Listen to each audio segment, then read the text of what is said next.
네, 올해 7월, 8월, 9월 이 3분기 수출 기대를 저버리지 않았습니다. 지속적으로 상승세를 탔고요.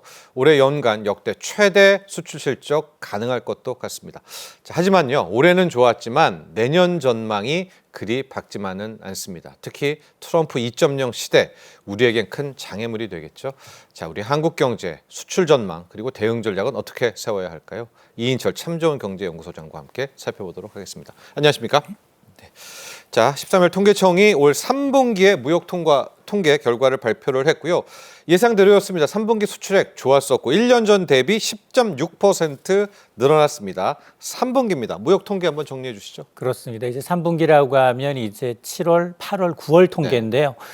내수가 부진하는 가운데 이 수출이 그나마 이제 우리 경제를 떠받치고 있다라고 해도 과언이 아닌데 거의 정점을 찍고 있습니다. 3분기 기업 특성별 무역 통계 결과를 보게 되면 3분기 수출액은 1,738억 달러를 기록했습니다. 네. 1년 전에 비해서 두 자릿수, 10.6%나 늘어났습니다. 특히 이제 이 업체별로 보게 되면 대기업이 역시 반도체와 IT 제품 수출 증가로 1년 전에 비해서 16.2% 증가하면서 전반적인 수출 증가세를 견인하고 있고요. 중소 중견 기업은 좀 희비가 엇갈렸습니다. 중소기업은 화장품과 중고차 수출이 늘면서 5.6% 늘었지만 중견기업의 경우에는 2차 전지 산업 불황으로 인해서 수출이 오히려 4.1% 감소했습니다. 이러다 보니까 상위 10대 대기업의 수출 비중이 3분기에는 37.4%를 기록해서 지난 2018년 3분기 이후 6년 만에 최대치를 기록하고 있는 상황이고요. 같은 기간 3분기 수입액은 1,600억 달러입니다. 1년 전에 비해서 6.2% 증가하면서 7분기 만에 증가세로 전환했는데 이로써 3분기 무역수적자폭은 138억 달러를 기록하고 있는데 한마디로 3분기 수출은 반도체, IT를 기반으로 대기업이 수출 증가를 견인했다라는 의미입니다. 그렇습니다. 지금 반도체 이야기를 해주셨기 때문에 반도체를 따로 좀 짚어봐야 될 것 같은데요. 이제 주가는 실은 주식은 좀 빨리 가지 않습니까? 약간 부진한 측면이 있긴 하지만은 올 3분기 반도체 수출 정말 호조였습니다. 우리 3분기 반도체 수출 부분 한번 정리할까요? 그렇습니다. 이제 반도체는 이제 3분기에 정점을 찍고 있는데요.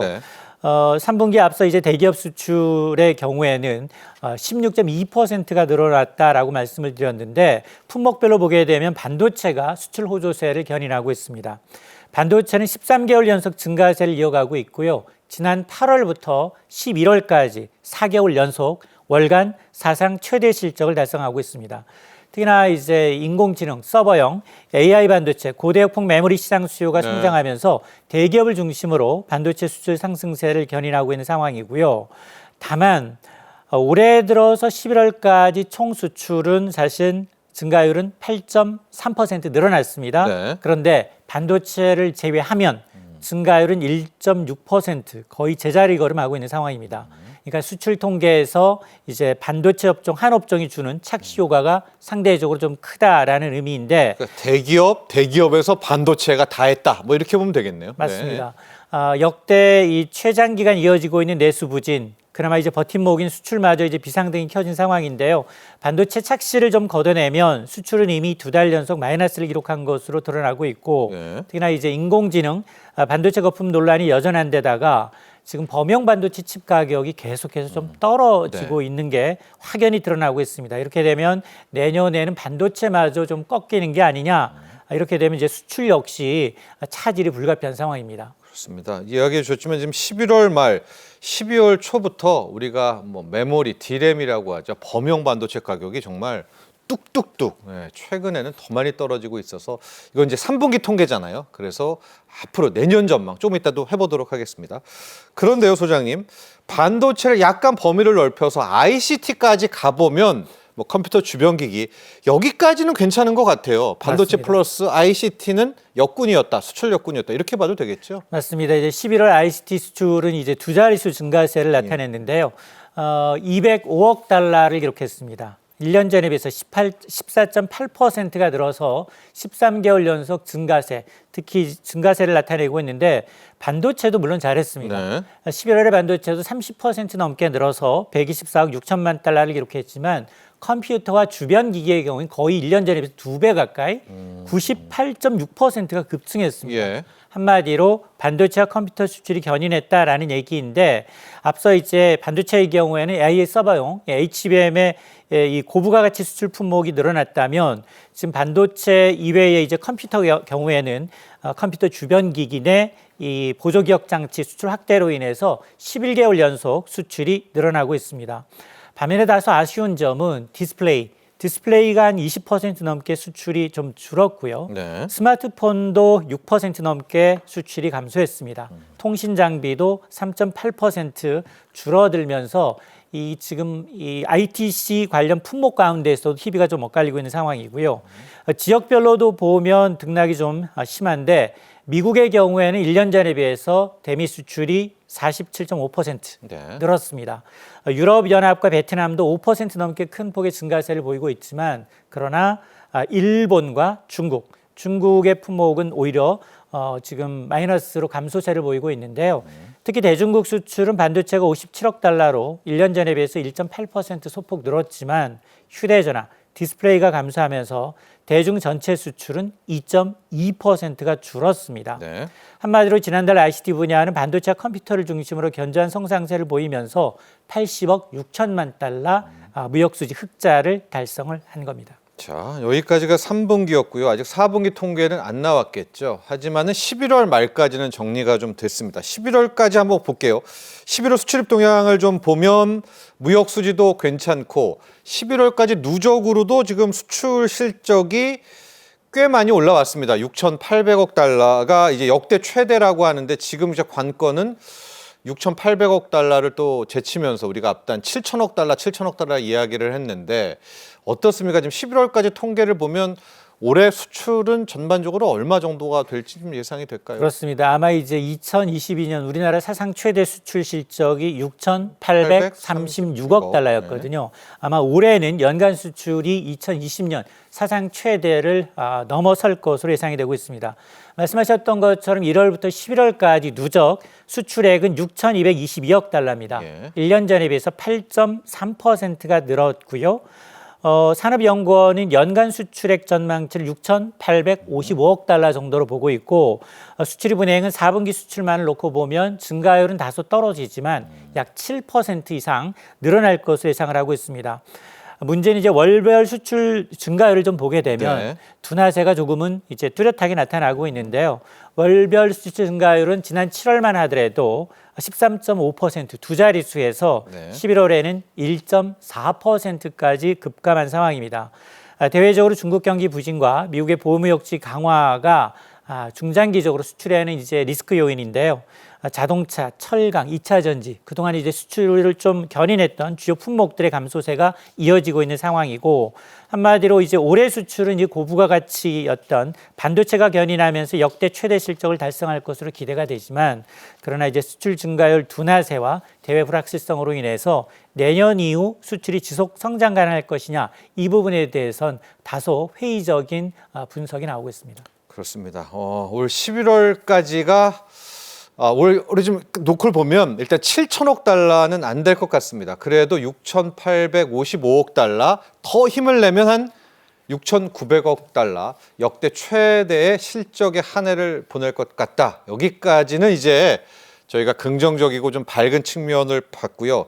지금부터는 우리 우려와 함께 또 우리가 대비해야 될 점들을 수출에 관해서 집중적으로 좀 봐야 될 것 같은데 가장 중요한 게 4개월째 연속 수출 증가율이 좀 떨어지고 있다라는 겁니다. 이렇게 되면 결과적으로 수출 쪽도 점점점 많이 탄력이 떨어진 게 아니냐 이런 평가들 나오고 있습니다. 맞습니다. 이제 올해는 반도체로 수출로 좀 네. 버텼습니다. 그러나 내년이 걱정인데요.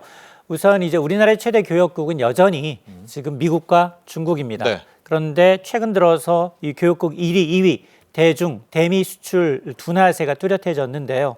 지난달 대중 수출은 113억 달러입니다. 5개월 연속 110억 달러 이상을 기록했지만 지난해와 비교하게 되면 0.6% 오히려 감소세로 9개월 만에 돌아선 겁니다.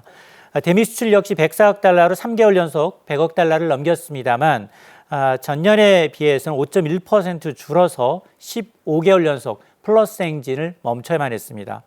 업종별로 보게 되면 반도체 의존도가 좀 심화되고 있는 상황인데요. 반도체 수출은 역대 최장기, 지금 뭐 13개월 연속 증가세를 기록하고 있습니다만 반도체를 제외할 경우 전체 수출의 증가율은 1%대에 그치고 있습니다.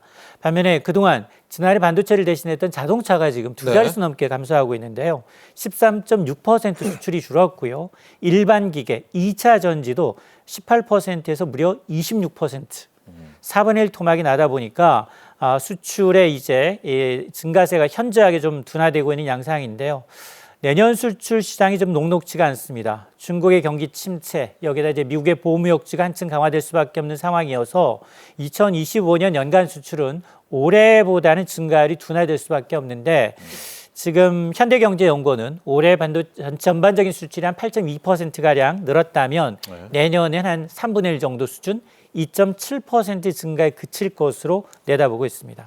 자, 분야별로 반도체 이야기 해봐야 될 것 같아요. 올해 이끌어온 역군이 반도체였는데 지금 아직 트럼프 2.0이 시작도 안 됐습니다. 그런데 바이든 정부, 바이든 대통령이 떠나기 직전에 대규모 대중국 규제를 발표하면서 결과적으로 이게 돌아 보니까 우리 한국 반도체에 아주 직격탄을 날리게 되는, 참 이게 참 문제입니다. 이게 트럼프가 가면 더 강화될 것 아니겠습니까? 이 반도체 분야들의 수출을 굉장히 먹구름이 낀 것 같은데요. 맞습니다. 이제 미국이 이제 고성능 반도체에 대한 대중 견제에 나서면서 우리 기업들의 피해도 예상되는 대목입니다.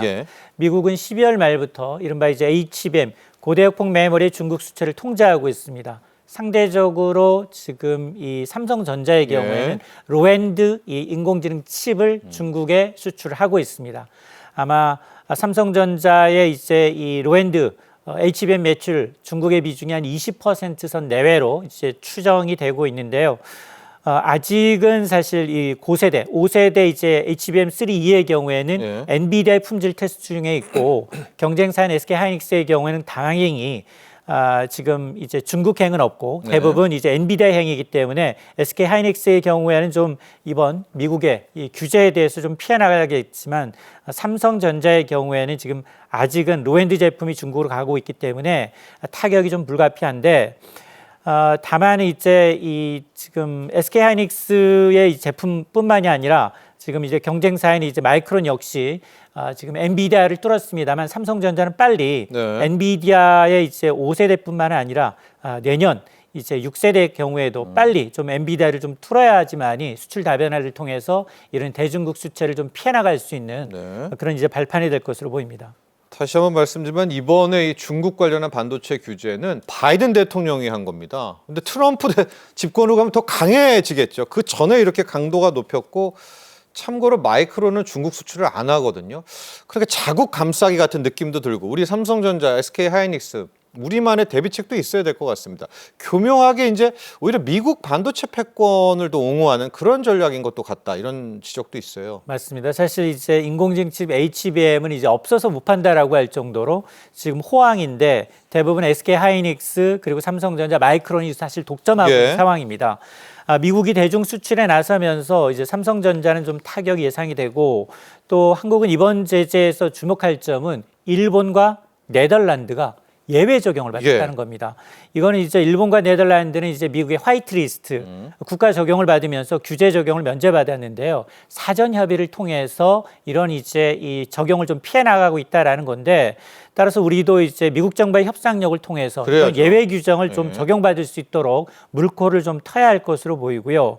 특히나 미국의 주제들을 좀 철저하게 분석을 해서 우리가 이제 민관학 전문가들이 상시적인 협력 체계가 좀 구축이 돼야 하고, 당연히 미국에 대한 의존도를 낮춰야 되겠지만 그럼에도 불구하고 이 다른 시장으로의 이 시장 다변화 노력은 계속해서 일어나가야 되는데, 이번 제재는 이제 한국 반도체 산업의 단기적인 리스크이자 이제 중장기적인 생존 과제를 제시하고 있는 만큼 좀 체계적이고 다각적인 대응이 좀 필요한 상황입니다. 자, 그렇습니다. 또 올해 수출을 좀 보면요, 반도체가 잘하긴 했지만 이제 K-바이오라든가 K-푸드라든가 이런 부분들이 이제 굉장히 선방해줬고, 특히 두 가지 분야가 있었죠. K-원전과 K-방산이었었는데 지금 일론 머스크가 정부 효율부 수장되면서 바로 나오는 이야기가 이제 K방산 타격받는 것이 아니냐.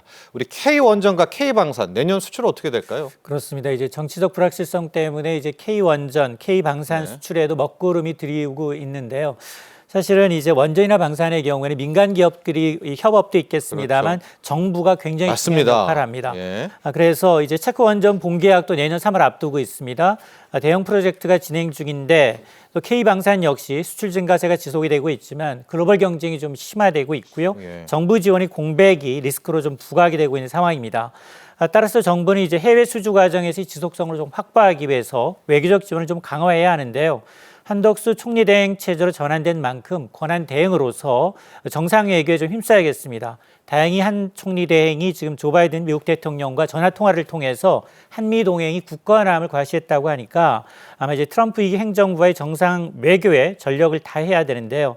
사실 K원전, K방산의 경우에는 한미 간 협력이 좀 필요해서 네. 제3국가를 공략할 수 있는 부분이 있기 때문에 아마 제3국 진출 가능성을 높인 이 산업이기 때문에 더욱더 외교적 노력이 중요한 시점입니다. 트럼프 당선인은요, 관세에 대해서 세상에서 뭐 가장 아름다운 단어다. 타리프맨이라는, 관세맨이라는 이제 별칭도 붙고 있고요. 우리나라, 이미 캐나다, 멕시코도 바로 관세를 치고 시작을 했잖아요. 25%. 분명히 관세 공격이 들어올 것 같은데, 참 우리 수출, 안 그래도 좀 수출 증가율이 떨어지고 있는데 트럼프 2.0 시대 이 관세 문제도 참 큰 부담이 되고 있어요. 맞습니다. 이 취임날 바로 멕시코, 캐나다, 중국에 대해서 고강도 관세를 부과하겠다라고 하니까 지금 동맹국까지 위협하는 네. 신세입니다. 그러다 보니까 캐나다의 이제 트리도 이제 캐나다 총리의 경우에는 바로 미국 이제 트럼프 저택으로 날아가서 협상에 나섰지만 좀 뭐라 하지? 이 좀 미국의 51번째 주가 되라라는 좀 네. 조롱 섞인 네. 얘기를 들었다고 합니다.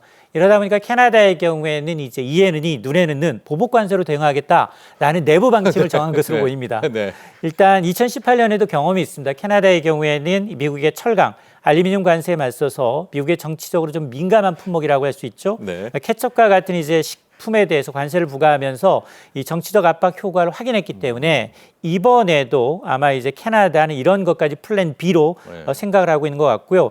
일본도 비슷합니다. 일본은 사실은 굉장히 올 초부터 트럼프 정부와의 통상 이슈를 선제적으로 다루기 위해서 전문 대응 팀을 구성했다고 합니다. 그래서 미일 협력 강화 속에 이 관세 리스크를 최소화한다라는 방침인데 이들 국가 동맹국도 먼저 움직이고 있거든요. 네. 타산지석으로 좀 삼아서 이런 미국과의 경제적 협력과 외교적 교섭을 통해서 갈등을 좀 완화하는 노력이 뒷받침이 좀 돼야 되겠습니다. 네, 어제였죠. 우리 경제 컨트롤 타워 최상목 경제부총리가 대외관계 장관 간담회를 열고 이제 트럼프 2.0 시대에 대해서 집중적으로 준비를 한다 이렇게 회의도 하고 준비도 하고 있는데요. 많은 분들이 트럼프 2.0 시대 협상밖에 없다. 이게 앉아서 테이블에 앉아서 하나하나 주고받고 해야지 이게 크게 어떤 원리 원칙대로 가면 안 된다. 이런 조언들 많이 하고 있더라고요. 협상이라는 게 참 또 어려운 대목이기도 한데 결국 이거밖에는 없겠습니까? 트럼프 2.0 시대. 뼛속까지 장사꾼이고 협상꾼이거든요. 협상꾼. 그래서 맞습니다. 그러다 보니까 이제 어제 최상목 경제부총리가 외교부, 경제부처, 미국 제 공관과 협력해서 긴밀한 대미 접촉을 추진하겠다라는 겁니다. 우선 이제 장관 간담회를 정례화해서 네. 통상 현안과 공급망 안정성을 점검하고요. 즉각적인 대처를 하겠다라는 겁니다. 또한 이제 국익을 최우선으로 한 이제 종합적 대응 전략을 수립하겠다라고 밝히고 있는데요. 아마 이제 이 첨단 기술과 공급망에서 미중 패권 전쟁 계속 이어질 수밖에 없고요. 네. 그 가운데 아마 상호 호혜적인 관계를 구축하는 게 굉장히 중요한데 통상 이슈를 선점하기 위해서 동맹국들이 먼저 움직이고 있다라는 건 분명히 우리가 좀 이 타산지석의 교훈으로 좀 삼아야 하고요. 또 이제 이 전략적 협력과 이제 민간 대응을 통해서 국익을 좀 보호해야 되는데 사실은 이 트럼프 이기 4년이거든요. 네. 거꾸로 매달려도 시계는 갑니다. 그래서 아마 4년 절반 정도 가면 네. 아마 누구나 예견하듯이 저렇게 돌출 행동을 맞습니다. 돌출 행동을 하면 동맹국들로부터 이 굉장히 비난을 받을 수 없기 때문에 레임덕 우려도 있습니다. 따라서 우리 기업들은 투자 시기를 조율하면서 협상 카드로 좀 가져가는 것도 중요해 보이고 또 하나 유럽연합, 일본, 대만 모두 동맹국이거든요. 네. 치포 동맹국에서 같이 다자간 협상을 통해서 아마 칩스법이나 IRA 같은 것을 번복하지 못하도록 그리고 미국의 정책에 대한 어떤 신뢰성을 제기하면서 우리가 좀 이 기존에 이제 이 바이든 정부에 또 약속받았던 것만큼은 좀 지킬 수 있는 협상 전략이 좀 필요해 보입니다. 그렇습니다. 우리 쪽에서도 이 협상의 전문가 그 어느 때보다도 활약이 좀 필요한 그런 때가 아닌가 생각을 해봅니다. 자, 도움 말씀 주셨던 이인철 참 좋은 경제연구소 소장 여기서 보내드리도록 하겠습니다. 오늘 감사합니다.